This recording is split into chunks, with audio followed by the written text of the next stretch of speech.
దశోపనిషత్తులు. ఆదిశంకరులు 10 ఉపనిషత్తులనెన్నుకుని వాటిపై భాష్యం వ్రాశారు. వాటిని దశోపనిషత్తులంటారు. వాటిలోనున్న అద్వైత సిద్ధాంతాన్ని ఆయన విశదీకరించారు. వారి తర్వాత వచ్చిన రామానుజాచార్యులు, మధ్వాచార్యులు కూడా ఈ 10 ఉపనిషత్తుల మీదే భాష్యాలు వ్రాశారు. కాని వీరు తమ సిద్ధాంతాలైన విశిష్టాద్వైతము, ద్వైతము ననుసరించి భాష్యాలు వ్రాశారు. 10 ఉపనిషత్తుల పేర్లను వివరిస్తుంది ఈ శ్లోకం. ఈశకేన కట ప్రశ్న ముండ మాండూక్య తిత్తిరి ఐతరేయంచ చాందోగ్యం బృహదారణ్యకం దశ. ఆదిశంకరులు కూడా భాష్యాన్ని పై క్రమాన్ననుసరించే వ్రాశారు. ఈశావాస్య ఉపనిషత్తు. ఈశావాస్య ఉపనిషత్తు శుక్లయజుర్వేద సంహితాంతంలో ఉంటుంది. ఈశావాస్యం అన్న మాటతో ప్రారంభమవటం వల్ల ఆ ఉపనిషత్తుకి ఆ పేరు వచ్చింది. ఈశ్వరుడు జగత్తునంతా వ్యాపించియున్నాడని, మనం చేసే పనులనన్నిటినీ భగవంతునికే అర్పించి పరమాత్మ తత్వాన్ని అనుభవసిద్ధం చేసుకోవాలని ఆరంభంలోనే చెప్తుంది ఈశావాస్య ఉపనిషత్తు. ఈశావాస్యమిదం సర్వం యత్కించ జగత్యాంజగత్ తేనత్యక్తేన భుంజీధా మాగృద్ కస్య స్విద్దనం. కేనోపనిషత్తు. దీనినే తలవకార ఉపనిషత్తని కూడా అంటారు. సామవేదంలో జైమిని శాఖలో తలవకార బ్రాహ్మణం ఉంటుంది కనుక దొరకని దానికోసం కేనలో అన్వేషించు అని ఒక నానుడి కూడా ఉంది. ఆద్యంతాలు లేని పరమాత్ముని కనుగొనటానికి గర్వోన్నతితో దేవతలు అన్ని చోట్లా వెతికారు. అప్పుడు దివ్యురాలైన అంబిక దేవేంద్రునికి స్వయంగా అనుగ్రహించిన జ్ఞానమే ఈ ఉపనిషత్తులోని విషయానికి. పరాశక్తి అయిన అంబిక మన శక్తులన్నీ మహాశక్తి నుండి ఉదయించినవేనని చెప్తుంది. ఇతర భాష్యాలలో వలె ప్రతి పదార్థాన్ని ఇచ్చి ఆపకుండా ఆదిశంకరులు ప్రతివాక్యానికి వేరొక భాష్యం వ్రాశారు. ఈ ఉపనిషత్తుని దృష్టిలో ఉంచుకునే లోకమాతనుద్దేశిస్తూ వారు వ్రాసిన భక్తిగీతం సౌందర్యలహరి లో ఆదిశంకరులిట్లా అన్నారు: వేదమాత శిరస్సుపై ఉంచిన పవిత్రమైన నీ పాదాలను నా శిరస్సుపైన కూడా ఉంచు తల్లి. వేదాంతం వలె ఉపనిషత్తులని కూడా వేద శిరస్సులని, శృతి శిరస్సని అంటారు. అంటే వేదాలకు శిరస్సని, శృతులకు శిరస్సని అర్థం. ఉపనిషత్తులే వేదాలకి చివరి భాగాలు. అవే అన్నిటికన్నా ముఖ్యమైన భాగాలు కూడా శిరస్సు వలెనే. లోకమాత పాదాలు వేదాల శిరస్సుపై ఉండటమంటే ఉపనిషత్తులపై ఉండటమనమాట. జ్ఞానరూపిణిగా లోకమాత కేనోపనిషత్తులోనే సాక్షాత్కరిస్తుంది. లలితా సహస్రనామంలో అంబకి, సామగానప్రియ అన్న నామం కూడా ఉంది. ఆ లోకమాత ఘనతకు సామవేదంలోని ఈ ఉపనిషత్తు ఆవిష్కరిస్తుంది.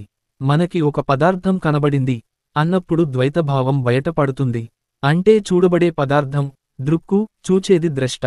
దేహాన్ని వేరే పదార్థం వలె మనం చూడగలుగుతాం. నా ఒంట్లో బాగులేదా? నో. బాగుందా? నో అన్నప్పుడు కూడా దేహం ఒక పదార్థమే. అంటే ఈ దేహాన్ని పదార్థంగా చూచేది వేరే ఒకటి ఉన్నదన్నమాట. ఈ చూచేదే ఆత్మ. దీనిని అర్థం చేసుకోలేం, చూడలేం. ఆత్మ ఎప్పటికీ దృక్కు కాలేదు, ఎప్పుడూ ద్రష్టే. దేహాదులను విడచి నేను అన్నది తనంతట తానే సంస్థితమవగలదు. కాని దాని ఎరుక కలగటమసాధ్యం. ఎరుక కలిగి ఉండటమంటే అదొక పదార్థమవుతుంది కదా. ఆత్మ విషయంలో ఇది అసంగతం. ఆత్మని తెలుసుకోవాలంటే ఆ తెలుసుకునేవాడు ఆత్మ కంటే భిన్నమవాలి. ఆత్మ కన్నా భిన్నమైనది మన మెరుగదగినది ఏమైనా ఉందా? లేదు. అందువల్లనే ఆత్మని తెలుసుకోవటం, ఆత్మజ్ఞానం వంటి మాటలలో తెలుసుకోవటం మన్నది మనం నిత్యవ్యవహారంలో తెలుసుకొన్నట్టు విషయము, గ్రహింపు వంటిదేమీ లేదు. ఆత్మానుభూతిని పొందటమే నిజమైన జ్ఞానం. అందువల్లనే కేనోపనిషత్తు నాకు ఆత్మజ్ఞానం కలిగింది అనే వానికి ఆ జ్ఞానం లేదు. ఆ స్థితిలో ఉంది వేరే ఎరుకలేని వానికే అది ఉంటుంది. దానిని చూచేవాడు నిజంగా చూడలేడు, చూడలేనివాడు చూడగలడు అంటుంది. కఠోపనిషత్తు. కఠ ఉపనిషత్, కఠోపనిషత్, కఠకోపనిషత్ అనబడే ఉపనిషత్తు కృష్ణ యజుర్వేదపు కటకశాఖలోనిది. యమధర్మరాజుకీ నచికేతుడనే బ్రహ్మచారికి మరణానంతరం ఆత్మ ఏమవుతుందన్న విషయమైన సంవాదమిది. ఒక కథ వలె ప్రారంభించిన ఒక మహాసత్యాన్ని ఆవిష్కరిస్తుంది. భగవద్గీతలో శ్రీకృష్ణుడు ఈ ఉపనిషద్వాక్యాలనే మళ్ళీ అంటాడు. ఉదా నజాయతేమ్రియతేవా కదాచిన్నాయం భూత్వా బ్యాక్కుటేషనో భవితావాన భూయ అజోనిత్య శాశ్వతో బ్యాక్కుటేషనోయం పురాణో నహన్యతే హన్యమానే శరీరే. క 2-18. కంకి నుండి గింజలను వేరు చెయ్యాలి. కొబ్బరి ఆకుని తీసివేసి ఈనెను మాత్రం బయట పెట్టాలి. దేహమనే బాహ్య పదార్థం నుండి ఆత్మను నిశ్చయంగా, దృఢంగా వేరు చేయాలి. ఆత్మ తనంతట తానే నిల్వాలి. కామం, కోపం, ద్వేషం, భయం ఇవన్నీ మనస్సుకి సంబంధించినవే, ఆత్మకి కాదు. ఆకలి, దప్పులు దేహానికి సంబంధించినవి, ఆత్మకి కాదు. ఆత్మేతరాలైన వాటిని గుర్తించటం అలవర్చుకోవాలి. ఈ అభ్యాసం నిరంతరం కొనసాగిస్తే నేను అంటే దేహము, మనస్సేనన్న భావం సన్నగిల్లి క్రమంగా పోతుంది. ఈ దేహాన్ని మనస్సుని కలుషితం చేసే అపవిత్రత బారి నుండి తప్పించుకుని నిర్మలమైన ఆత్మ కాగలం. ఆత్మని చుట్టి ఉన్న తొడుగు వంటిది ఈ శరీరమని భావించాలి. ఈ దేహం మనకొక అన్య పదార్థమన్నట్టు గుర్తెరిగియుండాలి. ఈ ప్రపంచంలో ఉంటూ ఈ శరీరంలోనే మనమున్నామనిపించినప్పుడు ఈ శరీరం నేను కాను, ఇది నాది కాదు అని అనుకోవటమలవర్చుకోవాలి. అప్పుడు ముక్తి అన్నది మరణానంతరం సంభవించేదే అనుకోనక్కరలేదు. మోక్షం అంటే మమత నుండి విముక్తే. జీవన్ముక్తుడు ఈ లోకంలోనే ఉంటూ శరీరధ్యాసలేక ఆత్మారాముడై తన ఆనందానికై బాహిర వస్తుజాలాన్ని ఆశ్రయించడు. వేదాలకి వేదాంతానికి గల పరమలక్ష్యం మనిషికి విముక్తి కలిగించటమే. భగవద్గీతలో కృష్ణ భగవానుడు ఈ విషయాన్నే అంటాడు. ఈ దేహం నుండి ప్రాణము పోయే ముందే ఈ లోకంలో నివసిస్తూనే కామక్రోధాలను నిగ్రహించి యోగస్థితిలో అంటే పరమాత్మతో ఏకత్వంతో ఉండేవాడు ఆనందాన్ననుభవిస్తాడు. అంటే ఈ లోకంలో ఉంటూనే తన ఆత్మ యొక్క నిజతత్వాన్ని ఎరిగి ఆ అనుభవసిద్ధి కలిగియుంటే దేహం నశించినా ఏమీ కాదు, ఆ దేహమే తాననిగాని తనదనిగాని అతడు జీవించియున్నప్పుడు కూడా భావించకపోవటం వల్ల. అంటే మృత్యువు దేహాన్ని తన వశం చేసుకొనక ముందే అతడు దేహాన్ని విడిచాడన్నమాట. దేహమా అన్న పదంలో మనస్సు కూడా ఉంది. అది మనది కానప్పుడు మృత్యువు కలిగితే మాత్రమేమిటి? దానికి మనపై ఏ విధమైన ప్రభావమూ ఉండదు. మృత్యువు నుండి విముక్తి చెందటం వల్ల అమరుడవుతాడు. ఈ స్థితిలో ఉండటాన్ని పురుషసూక్తంలోని మంత్రాలు వర్ణిస్తాయి. ఇవి కర్మకాండ భాగంలో ఉన్నాయి. ఈ విషయమే ఉపనిషత్తులలో పదే పదే ప్రస్తావింపబడింది. మనకి క్లేశాన్ని కలిగించేది శరీరము, తద్వారా మనస్సు. క్లేశం లేకుండా ఉండటం, ఎల్లప్పుడూ ఆనందంగా ఉండటమే స్వర్గమన్నా మోక్షమన్నా. ఇది అన్ని మతాలలోనూ ఉంది. కాని అద్వైత సిద్ధాంతం తప్ప మిగిలిన అన్ని ధర్మాలు ఆ చిదానంద స్థితిని అనుభవించాలంటే వేరే లోకానికి వెళ్లాలని అంటాయి. ఈ లోకంలో ఉంటూనే దేహం పట్ల మమకారాన్ని పూర్తిగా విడిచి ఆత్మలో లీనమయ్యుండటం వల్ల పరలోకాల్లో లభించే ఆనందం కంటే అధికమైన ఆనందాన్ని పొందవచ్చని ఆదిశంకరులు నిరూపించారు. బ్రహ్మసూత్ర భాష్యాలలో తదేతత్ అశరీరత్వం మోక్షాఖ్యం, అశరీరి అంటే అశరీరవాణి, ఆకాశం నుండి వినవచ్చేది అని మనం మామూలుగా అర్థం చేసుకుంటాం. కాని అశరీరి అంటే దేహం లేకుండా ఉండటమనే అర్థం. ఈ దేహాన్ని నేను అన్న ఎరుక లేకుండా ఉండటమే అశరీరత్వమంటే శరీరలేని స్థితి అన్నమాట. మోక్షాన్ని ఆచార్యుడి విధంగా నిర్వచించారు. కోర్కెలని క్రమంగా తగ్గించి చివరికి లేకుండా చేసుకుంటే శరీరంపై వ్యామోహం పూర్తిగా నశిస్తుంది. అప్పుడు అంతరాంతరాలలోని ఆత్మ ప్రకాశిస్తుంది. దీనికోసం పరలోకాలకు వెళ్లవలసిన అవసరం లేదు. వేదాలు, వేదాంతము ఇహైవ అనటంలో అర్థమిదే. ఈ ఆనందమయమైన స్థితిని మనం చేరుకోలేకపోవటానికి ముఖ్యమైన అవరోధాలు వాంఛ, కోపము అని భగవద్గీత అంటుంది. భగవద్గీత స్మృతి అని గుర్తుంచుకోవాలి. ఈ మాటలకి ఆధారం శృతి అయిన చాందోగ్యోపనిషత్తు. మఘవర్త్యం వాయిదం శరీరమాత్తం మృత్యునా తదస్యామృతస్య శరీరస్యాత్మనోందిష్టానమాత్తో వై సశరీరః ప్రియాప్రియాభ్యాం న వై సశరీరస్య సత ప్రియాప్రియయోరపహతిరస్త్య శరీరం వావ సంతం న ప్రియాప్రియస్పృశత. చాందోగ్యోపనిషత్ భాష్యం 8:1-2. ప్రియప్రియాలు అన్న పదాలు వాడబడ్డాయి. ప్రియమంటే వాంఛ, అప్రియమంటే కోపం. దేహం లేని జీవికి ప్రియాప్రాయలు లేవు అంటుంది చాందోగ్యం. అంటే వాంఛలని, కోపాన్ని లేకుండా ఉండాలంటే నేను శరీరం కాను అని భావించాలి. నేను, నాది అన్న భావం వల్ల ఆత్మకి కలిగే అనుభూతులను 3 విధాలుగా వర్ణించటం పరిపాటి. ఇవి గౌణాత్మ, మిథ్యాత్మ, ముఖ్యాత్మ. దీనినే ఒక శ్లోక రూపంలో పెట్టారు. దీనిని తమ బ్రహ్మసూత్ర భాష్యంలో ఉటంకించారు ఆదిశంకరులు. గౌణమిథ్యాత్మనో బ్యాక్కుటేషన్ ఓసత్వే పుత్రదేహాది బాధనాత్ సద్బ్రహ్మ తమాహిమిత్యేవం బోధే కార్యం కథం వేత్. బ్రహ్మసూత్ర భాష్యం 1:1-4. మనము, మన సంతతి, మన సన్నిహిత మిత్రవర్గము అంతా ఒకటే. వారి వారి సుఖదుఖాలు మనవే. ఈ అనుబంధం గౌణాత్మకి లక్షణం. గౌణ అంటే గుణం. మనము, మన పిల్లలు, మన మిత్రులు ఒకరి నుండి మరొకరు వేరని మనకి తెలిసినా మనకి వాళ్లకి తేడా లేదన్న భావం బలీయం. శరీరమంటే ఉండే మమకారం ఇంతకంటే బలీయం. ఇది మిథ్యాత్మ. ఆత్మానుభూతి కలిగి నేను బ్రహ్మము కంటే భిన్నము కాను అని అనుభవపూర్వకంగా తెలిసికుంటే బ్రహ్మమే ఆత్మ అవుతుంది. ఇది ముఖ్యాత్మ. మొదటి రెంటిని గౌణ, మిథ్య తీసివేస్తే పిల్లలతో, మిత్రులతో, దేహంతో, ఇంద్రియాలతో బంధం తెగిపోతుంది. అప్పుడు నేను బ్రహ్మస్వరూపుడా నన్న జ్ఞానోదయం కలుగుతుంది. దీనిని మించినది లేదని చెప్పటమే ఈ శ్లోకం ఉద్దేశం. లేవండి, మేల్కోండి అని రామకృష్ణ మిషన్కి వివేకానందుడిచ్చిన ఉద్బోధ కఠోపనిషత్తు నుండే తీసుకొనబడింది. ఇటువంటివే ఎన్నో ఉద్బోధలు ఉపనిషత్తుల నుండి గ్రహింపబడ్డాయి. ఒకటి, ఆత్మని విద్యవల్లగాని బుద్ధివల్లగాని అందుకోలేమన్నది. నాయమాత్మా ప్రవచనే నలభ్యో నమేధయా నబహునాశ్రుతేన. 2, ఆత్మ ఈ రథానికి అధిపతి.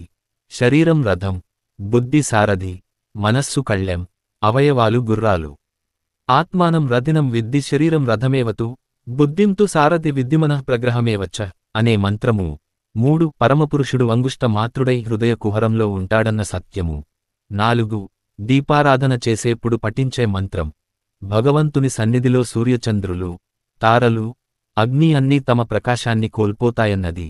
అంటే వారి ప్రకాశానికి మూలాధారం భగవంతుడే అవటం వల్ల అవి భగవంతునిపై కాంతిని ప్రసరింప చేయలేవని అర్థం.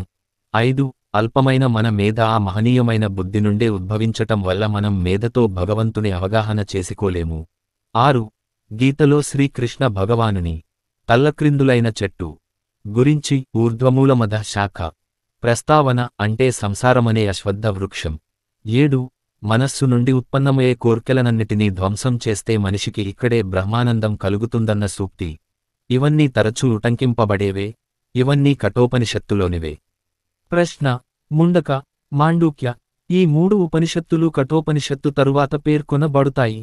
ప్రశ్న: ఇది అథర్వవేదంలోనిది. సృష్టి ఎట్లా జరిగింది? దేవతలెవరు? శరీరానికి జీవం ఎట్లా కలుగుతుంది? జాగృత్, స్వప్న, సుషుప్తుల రూపమేమిటి? ఓంకారాన్ని ఆరాధించటం వల్ల ప్రయోజనమేమిటి? పురుషునకి ఆత్మకీ గల సంబంధమేమిటి? ఈ 6 ప్రశ్నలకి సమాధానాలు ఆ ఉపనిషత్తులో ఉండటం వల్ల దానిని ప్రశ్నోపనిషత్తు అంటారు. ముండక అంటే గుండు చేయించుకున్న తల అని అర్థం. పరిణిత మనస్కులు, మమతారహితులు, సన్యాసుల వంటివారు ఆచరించవలసినది ముండకోపనిషత్తు. లయవినాశాలు లేని అక్షర బ్రహ్మం గురించి ఈ ఉపనిషత్తు తెలుపుతుంది.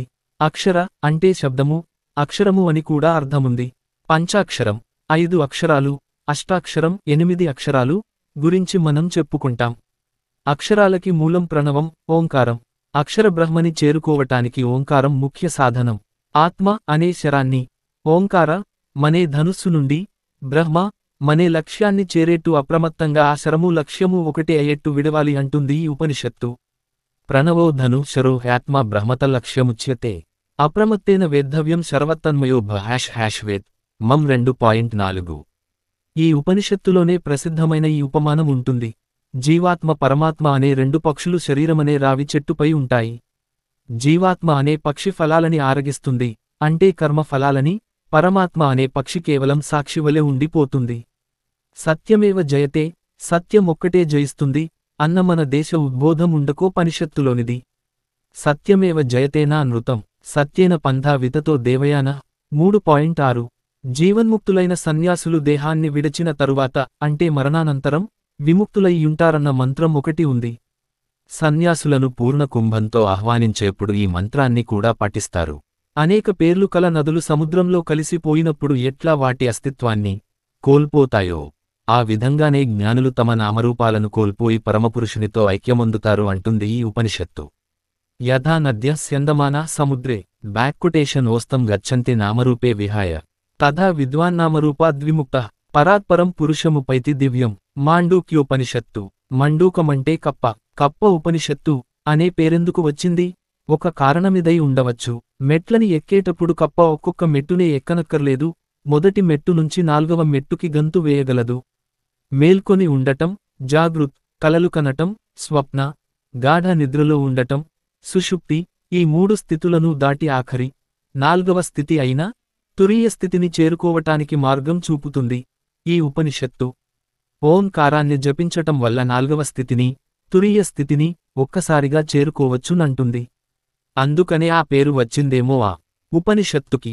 కొందరు ఆటవికులు కప్పని ఆరాధిస్తారు, ఈ ఉపనిషత్తు వారికి చెందినదని కొందరంటారు. కప్ప రూపంలో ఉన్న వరుణృషికి ఈ ఉపనిషత్తు గోచరించిందంటారు. అన్నిటికన్నా చిన్నది ఉపనిషత్తు. 12 మంత్రాలే ఉంటాయి దీనిలో, కాని ప్రాశస్త్యానికి, సామర్థ్యానికి ఈ ఉపనిషత్తుకి ప్రత్యేకమైన స్థానముంది. ప్రణవంలోని 4 భాగాలను ఆధారంగా చేసుకుని జీవాత్మ, పరమాత్మ ఒకటేనని నిరూపిస్తుంది. సమస్త సృష్టి లయమైపోయే ఆఖరి స్థితిని సుందరము, అద్వితీయము, శివమద్వైతం అని వర్ణిస్తుంది. ప్రపంచోపశమం శాంతం శివమద్వైతం చతురథం మన్యంతే స ఆత్మా స విజ్ఞేయ. ఆది శంకరుల గురువు గౌడపాదాచార్యుల వారు ఈ ఉపనిషత్తు గురించి తను మాండూక్యోపనిషత్ కారిక లో వివరణ ఇచ్చారు. ఈ ఉపనిషత్ కారికపైన శంకరుల వారు ఒక భాష్యాన్ని రచించారు. తైత్తిరీయ ఉపనిషత్తు మిగిలిన ఉపనిషత్తులన్నిటికంటే ఎక్కువగా అభ్యసింపబడేది ఈ ఉపనిషత్తే. కర్మానుష్ఠానంలో పఠింపబడే అనేక మంత్రాలు దీనిలోనివే. ఈ ఉపనిషత్తుకి 3 భాగాలున్నాయి. అవి శిక్షావల్లి, ఆనందవల్లి, భృగువల్లి. శిక్షావల్లి విద్యాబోధన గురించి చెప్తుంది. బ్రహ్మచర్యంలోని సంయమనం, దాని ఔన్నత్యం, వేదాధ్యయన క్రమం, ప్రణవధ్యానం ఇటువంటి విషయాల గురించి చెప్తుంది. గురువు చేసే ఆవహంతి హోమం ఈ ఉపనిషత్తులోనిదే. శిష్యులు ఏ సంకోచమూ లేకుండా వచ్చి వేదాధ్యయనం చేయవలెనంటూ ఆవాహనం చేసే హోమమిది. సత్యం వద, ధర్మం చర వంటి సూక్తులు ఈ ఉపనిషత్తులోనివే. వేదాధ్యయనాన్ని, స్వధర్మపాలనని ఎప్పుడూ విడువరాదు. ఈ సంప్రదాయాన్ని లోకంలో నిలపటానికి వివాహం చేసుకుని సంతానాన్ని పొందాలి. దానివల్ల ధర్మం ముందు తరాల వారికి అవిచ్ఛిన్నంగా సాగుతుంది. మాతృదేవో భవ, పితృదేవో భవ, ఆచార్య దేవో భవ. తల్లిని, తండ్రిని, ఆచార్యుణ్ణి, అతిథిని దైవసమానులుగా ఆరాధించమని చెప్పే మంత్రాలు ఈ ఉపనిషత్తులోనివే. ఆనందవల్లి అనే ఈ ఉపనిషద్భాగంలో బ్రహ్మానందంలో అంతమయ్యే ఆనందానుభూతి క్రమము వర్ణింపబడింది. అన్నమయ కోశం ఆహారం వల్ల పుష్టిని పొందే శరీరం. ప్రాణమయ కోశం దాంట్లో ఉండే ప్రాణం. మనోమయ కోశం భావాలని కలిగించే మనస్సు.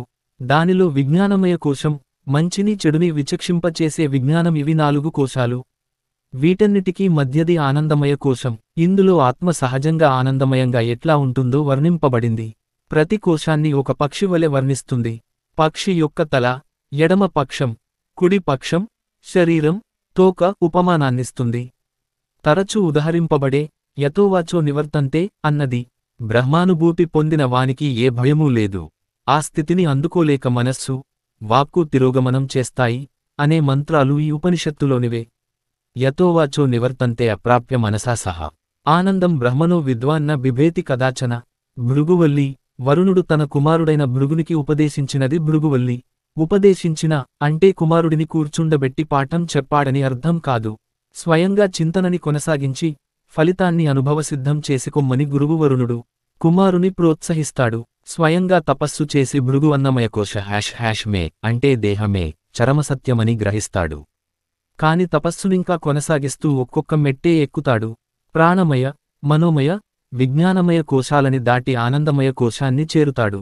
ఆత్మానందమే పరమసత్యమని గ్రహిస్తాడు. దేహంతో ఆగిపోయే లోక వ్యవహారం అన్నమయ్య అంటే ఈ ఉపనిషత్తుకి చిన్న చూపు కాదు. లోక ధర్మాన్ని పాటిస్తూనే అంతిమ సత్యాన్ని అర్థం చేసుకోవాలి.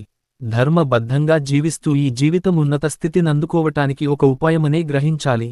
అందువల్ల ఆనందమయ కోశాన్ని చేరుకున్న తరువాత కూడా ఆహారాన్ని చిన్న చూపు చూడక, ఆహారాన్ని వృధా చేయక అధికాహారోత్పత్తి చేయి అని ఈ ఉపనిషత్తు ఉద్బోధిస్తుంది. జ్ఞాని తానే ఆహారము, భోక్త, ఆహారానికి భోక్తకి సంధాత అనుకుంటూ భగవంతుడు తాను ఒకటేనంటూ ఆనందంగా పాడుకుంటాడు అని ఈ ఉపనిషత్తు అంతమొందుతుంది. ఐతరేయ ఉపనిషత్తు ఐతరేయ ఆరణ్యకాంతంలో ఉంటుంది. ఐతరేయ అనే ఋషిచే బయటపడటం వల్ల ఈ ఉపనిషత్తుకి ఆ పేరు వచ్చింది. జీవుడు తండ్రి నుండి తల్లి గర్భస్థమవటం, పాపపుణ్యాలననుసరించి అనేక లోకాలలో జన్మలనెత్తటం, జనన మరణాల నుండి విముక్తి ఆత్మానుభూతి వల్లనే కలగటం, వీటి గురించి ఈ ఉపనిషత్తు చెప్తుంది. తల్లి గర్భంలో ఉండగానే తన పూర్వ జన్మవృత్తాంతాన్ని ఎరిగి అన్ని అడ్డుగోడలను దాటి ఆకాశంలో ఎగిరే గరుడుని వలె విముక్తినొందిన వామదేవుడన్న ఋషి కథ ఈ ఉపనిషత్తులోనిదే. ప్రజ్ఞానము, ఆత్మను గురించిన అపరోక్షానుభూతి గురించి ఈ ఉపనిషత్తు సాధకంగా వివరిస్తుంది. ఒకరు జ్ఞానం ద్వారా ముక్తి పొందుతారన్నది సరికాదు. జ్ఞానమే బ్రహ్మ అని వివరిస్తుంది. ప్రజ్ఞానం బ్రహ్మ అన్నదే ఋగ్వేదపు మహావాక్యం. చాందోగ్య ఉపనిషత్తు దశోపనిషత్తులలోని ఆఖరి 2 అంటే చాందోగ్య, బృహదారణ్యకాలు చాలా పెద్దవి. ఈ 2 కలిసి మిగిలిన 8 కంటే పెద్దవి. చాందోగ్యోపనిషత్తు సామవేదంలో చాందోగ్య బ్రాహ్మణంలో ఉన్నది. చాందోగ్య అంటే సామగానం చేసేవాడని అర్థం. దీనికి సంబంధించినదే ఈ ఉపనిషత్తు. భగవద్గీతలో కఠోపనిషత్తుని బాగా వినియోగించినట్టే వ్యాసుని బ్రహ్మసూత్రాలకి చాందోగ్యోపనిషత్తులోని మంత్రాలు ప్రమాణాలంటారు. చాందోగ్య, బృహదారణ్యక ఉపనిషత్తులు ఎందరో ఋషుల వాక్కుల సముదాయాలు.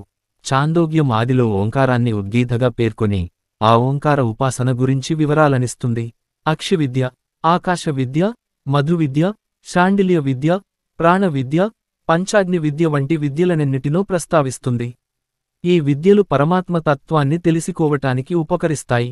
అంతంలో దహర విద్య ఉంటుంది. పరమాకాశ స్వరూపమైన పరమాత్మను తన హృదయాకాశంలో దర్శించడమే, అనుభవించడమే దహర విద్య. ఈ ఉపనిషత్తులో సత్యం గురించి చెప్పటానికి ఎన్నో ఆసక్తిదాయకమైన ఉపాఖ్యానాలను ఉపయోగించారు. ఇందులో సత్యకాముని కథ ఉంది. అతనికి తన పుట్టుపూర్వోత్తరాలు తెలియవు. ఈ విషయానికి దాచడు. ఫలితంగా గౌతముడు అతను సద్బ్రాహ్మణుడనుకుని శిష్యునిగా స్వీకరిస్తాడు. అంతకి పూర్వముక గురువు అతనిని ఎన్నో పరీక్షలకు గురిచేస్తాడు. గురుపత్ని కూడా అతని పక్షాన మాట్లాడుతుంది. ఇదంతా పూర్వపు గురుకుల పద్ధతిని మనకళ్ల ఎదుట సినిమా వలె కనబడేట్టు చేస్తుంది ఉపనిషత్తు. సత్యకామునికి విరుద్ధంగా శ్వేతకేతు వృత్తాంతముంది. ఇతనికి తాను విజ్ఞుడనన్న గర్వమధికం. ఆ బ్రహ్మచారి గర్వాన్ని అనగద్రొక్కిన వాడు అతని తండ్రే ఉద్దాలక ఆరుని. జీవాత్మ పరమాత్మలు భిన్నము కావని, తత్వమసి అన్న మహావాక్యార్థాన్ని అతనికి చిట్టచివరికి చెప్పుతాడు. సామవేదపు ముఖ్యోపదేశం, మహావాక్యము ఇదే. శ్వేతకేతువు వలె గాక నారద మహర్షి అన్ని శాస్త్రాలనీ నిర్దిష్టంగా పఠించిన ఆత్మ యొక్క తత్వం గురించి తెలుసుకోవటానికి చాలా శ్రమ పడుతాడు. సనత్కుమార యోగి ఆ రహస్యాన్ని ఈ ఉపనిషత్తులోనే బోధిస్తాడు. తైత్తిరీయ ఉపనిషత్తులో ఆనందం గురించి అన్నమయ కోశంతో ప్రారంభించి క్రమంగా ఊర్ధ్వస్థితికి కొనిపోయినట్టే సనత్కుమారుడు కూడా ఆహారశుద్ధితో ప్రారంభించి అంతఃకరణ శుద్ధి వరకు కొనిపోతాడు. అంతఃకరణ శుద్ధి ద్వారా ఆత్మానందానుభూతి సంభవిస్తుంది. బృహదారణ్యక ఉపనిషత్తు. అన్ని ఉపనిషత్తులలోనూ బృహదారణ్యకోపనిషత్తు పెద్దది. బృహత్ అంటే పెద్ద అని అర్థం. సాధారణంగా ఈ ఉపనిషత్తైన ఆరణ్యకం చివర ఉంటుంది. కాని ఈశావాస్య ఉపనిషత్తు శుక్లయజుర్వేద సంహితలోనే ఉంది. ఆ శుక్ల యజుర్వేదంలో మొత్తం ఆరణ్యకంగా అంటే ఆరణ్యకాంతంలోనే కాక ఉండేదే బృహదారణ్యకోపనిషత్తు. దీనికి 2 పాఠాలున్నాయి. ఒకటి మాధ్యందిన శాఖ, రెండవది కాన్వశాఖ. ఈ రెండవ దానిపైనే ఆదిశంకరులు భాష్యాన్ని వ్రాశారు. దీనిలో 6 అధ్యాయాలున్నాయి. మొదటి రెండింటినీ కలిపి మధుకాండ అంటారు. ఆ తరువాతి రెంటినీ కలిపి యాజ్ఞవల్క్యుని పేర మునికాండ అంటారు. ఆఖరి రెంటినీ కలిపి కిలకాండ అంటారు. మధువంటే ఆనందరసమని అర్థం చేసుకోవచ్చు. సమస్తము బ్రహ్మస్వరూపంగా తెలుసుకొన్న వారికి ప్రపంచం మొత్తం మధుమయంగా కనిపిస్తుంది. ఆత్మ అన్నిటికీ మధువు. అదే మధుకాండ తెలుపుతుంది. ఆత్మని నేతి నేతి, ఇది కాదు ఇది కాదు అంటూ చెప్పేది ఈ ఉపనిషత్తులోనే. అంటే ఆత్మను ఏ విధంగానూ వర్ణింపలేమని చెప్పటం. మన మెరిగిన దేనివంటిదీ కాదు ఆత్మ. దీనినే నేతి నేతి వాదమంటారు. వ్యాకరణ సంధి సూత్రాల ప్రకారం నకి ఇతి చేరిస్తే నేతి అవుతుంది. అంటే ఇది కాదు అని అర్థం. అంటే వర్ణనీయము కానిది అని అర్థం. నేతి సిద్ధాంతం ప్రకారం జగత్తుని, శరీరాన్ని, మనస్సుని త్రోసిపుచ్చాలి. పిదప వాగతీతమై వర్ణనాతీతమైన ఆత్మని అనుభవ సిద్ధం చేసుకోవాలి. ఆ సాక్షాత్కారమైన తరువాత దృశ్యమానమైన జగత్తు, అందులోని జీవరాశులు అన్ని ఆనందమయములేనని, ఆత్మాతిరిక్తములు కాదన్న భావమేర్పడుతుంది. ఈ రోజులలో ప్రార్థనా శ్లోకంగా పాడుకునే అసతోమ సద్గమయ అనే దానితో బృహదారణ్యక ఉపనిషత్తు ప్రారంభమవుతుంది. అంటే అనిత్యమైన దాని నుండి నిత్యమైన దానికి మార్గం చూపు అని అర్థం. మొదటి కాండలో గర్గ్యుడు అన్న బ్రాహ్మణుడు అజాతశత్రువనే క్షత్రియ ప్రభువు నుండి ఉపదేశం పొందటం గురించి ఉంటుంది.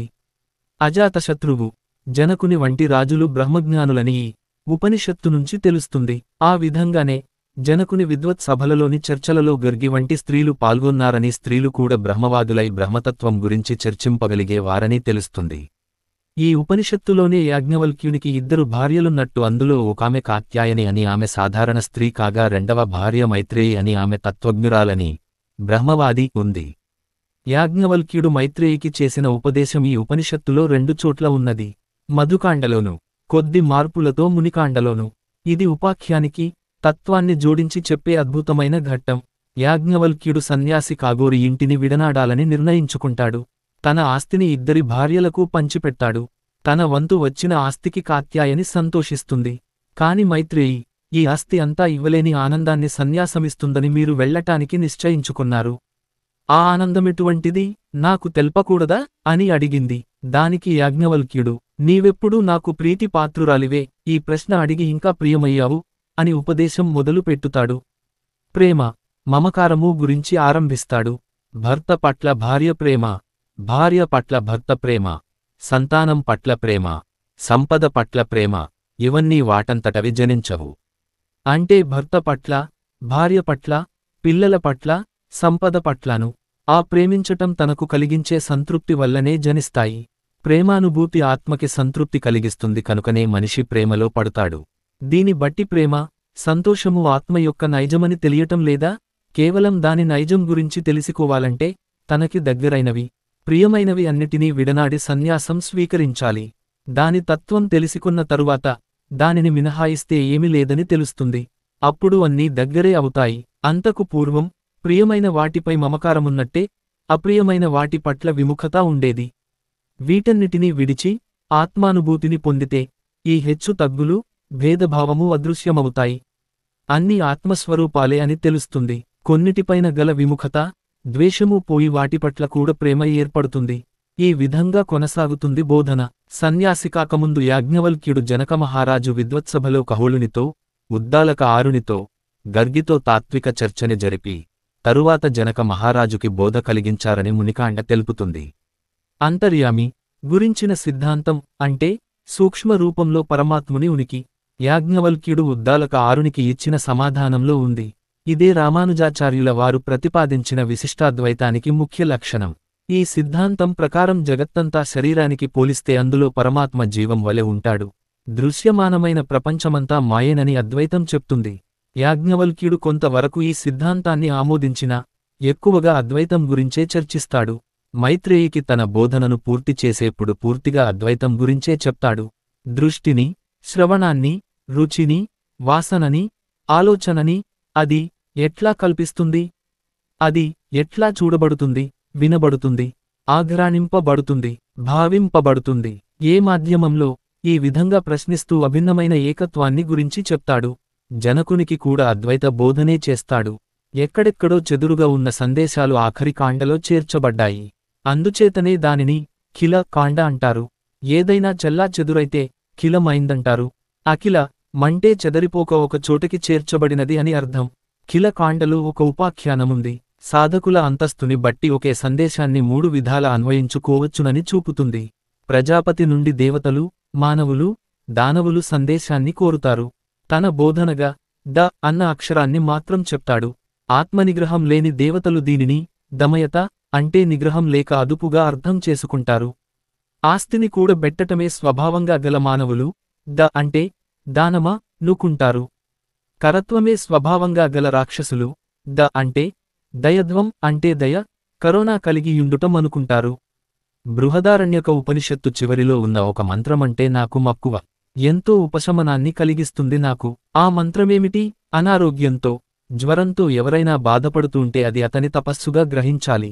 ఇట్లు ఎవరు జ్వరాది దుఃఖములను సహించుకుని తాను ఆచరించవలసిన తపస్సుగా భావించియుండునో అతడు ఉత్తమ లోకములను పొందుతాడు. దీని భావమేమి? ఇక్కడి చెప్పబడే విషయమేమిటి? ఈ మంత్రమిచ్చే సమాశ్వాసమేమిటి? చెప్తాను వినండి. వ్రతాలని ఆచరించి శరీరాన్ని అదుపులో పెడితే శరీరం పట్ల మమకారం పోవటమే కాక పాపాలకు పరిహారం కూడా జరుగుతుంది. తపస్సు పూర్వజన్మలో చేసిన పాపాలకు కూడా ప్రాయశ్చిత్తమే అవుతుంది. దేహంతో చేసిన పాపాలకు పరిహారం దేశోషణ వల్లనే చెల్లుబడి అవుతుంది. అందువల్లనే మహాత్ములు కూడా ఈ రకమైన తపస్సు చేసినట్లు పురాణాలలో ఉంది. విశ్వజనని అంబిక పరమేశ్వరుని మాటను పాటించక దక్షుని యజ్ఞానికి వెళ్ళింది. అక్కడ పరాభవింపబడటంతో ఆత్మాహుతి చేసుకొన్నది. హిమవంతుని కుమార్తెగా మళ్లీ జన్మనెత్తింది. భర్త సలహాని పాటించని పాపపరిహారం కాకపోతే తిరిగి తాను భర్తను పొందజాలననుకుంది. దీనినే ఎంతో కోమలంగా, అందంగా కాళిదాసు కుమార సంభవం లో వర్ణించాడు. శీతాకాలంలో హిమాలయ శిఖరాలు ఎంత చల్లగా ఉంటాయి. అటువంటి చలిలో మంచు గడ్డలపైన ఘనీభవించిన నీరుగల తటాకాలలో ఆమె నిలబడి తపస్సు కొనసాగించేది. వేసవిలో మండుటెండ ఉండగా తన చుట్టూ 4 వైపులా మంటలను ఏర్పర్చుకుని ఆ నడుమ కూర్చుని తపస్సు చేసేది. ఈ 4 మంటలు, పైన మండే సూర్యుడు, వీటితో పంచాగ్ని తపస్సు అయింది. ఎందరో మహనీయులిటువంటి తపస్సునాచరించారు. అటువంటి కఠోరదీక్షలో సహస్రాంశ మైనా పూనటానికి సంకల్పంగాని సమర్థతగాని మనకు లేవు. మన పాపాలెట్లా పోతాయి? టైఫాయిడ్, న్యూమోనియా వంటి జబ్బులు వచ్చినప్పుడు 105 నుండి 106 డిగ్రీల వరకు జ్వరం వస్తుంది. శరీరం ఆ తాపానికి తట్టుకోలేకపోతుంది. పంచాగ్ని తపస్సు నెలాగూ చేయలేము. భగవంతుని అనుగ్రహం వల్ల ఆ జ్వరం వచ్చిందనుకోవాలి. ఇదే మనకి ఓదార్పు కావాలి. అందువల్ల ఏ రోగమైనా, ఏ గాయమైనా తపస్సుగా భావించాలి. అభ్యాసంతో ఈ దృక్పథం బలీయమవుతుంది. అస్వస్థతని, అనారోగ్యాన్ని స్థైర్యంతో భరించటమలవడుతుంది. మన ప్రమేయం లేకుండా మన పాపాలను పోగొట్టే ఇటువంటి అవకాశాన్ని మనం వదులుకోకూడదు. అప్పుడు మీద పడిన బాధను ఉపేక్షింపగల ఉదారమైన స్థితిని, తితీక్ష నిచేరిన వారమవుతాము. ఈ విషయాన్నంతా ఉపనిషత్తులోని ఆ మంత్రం క్లుప్తంగా చెప్తుంది. ఎన్నో పాపాలను చేశామే, ఏ వ్రతాన్ని తపస్సుని ఆచరించటం లేదే, వాటిని చేసే శక్తి లేదే అని మనం చింతిస్తున్నప్పుడు భగవంతుడు మనకొరకు లేపనం వలె, ఉపశమనం వలె పంపిన మంత్రమిది. బృహదారణ్యక ఉపనిషత్తు దశోపనిషత్తులలో ఆఖరిది. అందులో ఆఖరి అధ్యాయంలో వేదాంతానికే ప్రాధాన్యమివ్వటం, కర్మకాండను వ్యతిరేకించటం కాదని చెప్పటానిక అన్నట్టు పంచాగ్ని విద్య గురించి, సత్సంతానాన్ని కోరే గృహస్థుల విధుల గురించి ప్రస్తావన ఉంది.